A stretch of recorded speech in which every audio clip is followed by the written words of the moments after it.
Well, it turns out all those behind-the-scenes rumors might have been true because Aquaman and the Lost Kingdom on set was apparently pretty wild. Let's break down the Variety story from earlier today that dives into some of the drama with Amber Heard, Jason Momoa, and even James Wan. What's this all about?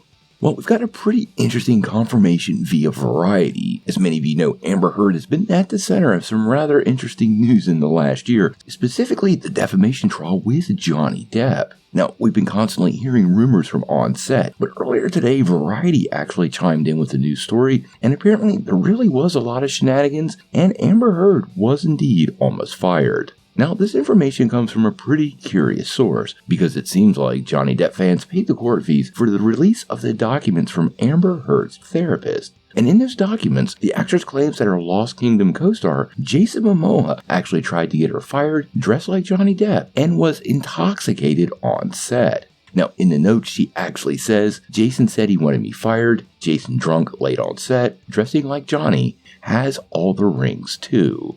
Now, this obviously is just her claims to her therapist, but a DC spokesperson did weigh into Variety, denying the report and definitely framing Jason Momoa as a professional. They said, Jason Momoa conducted himself in a professional manner at all times on the set of Aquaman and the Lost Kingdom. Jason works his ass off, likes to have a beer once in a while, but doesn't show up drunk to set. And he isn't dressing like Johnny Depp. He has always dressed in that bohemian style. Now, obviously, it's hard to corroborate a lot of this stuff, and I have seen Jason Momoa on occasion having a beer, but I've never heard reports of him showing up on set intoxicated or otherwise impaired. Now, he does indeed have a bohemian style often with his dress, and I guess you could compare that to Johnny Depp. Whether this was Heard being too sensitive to it, it's really hard to tell right now. None of us were there, but given all the information we have about some of these relationships, I guess you can make your own assessment. Now, Heard apparently also went on to say that she was unsupported by James Wan and was treated like a pariah because of her high-profile legal battle. Additionally, the same report goes into the fact that she was nearly fired,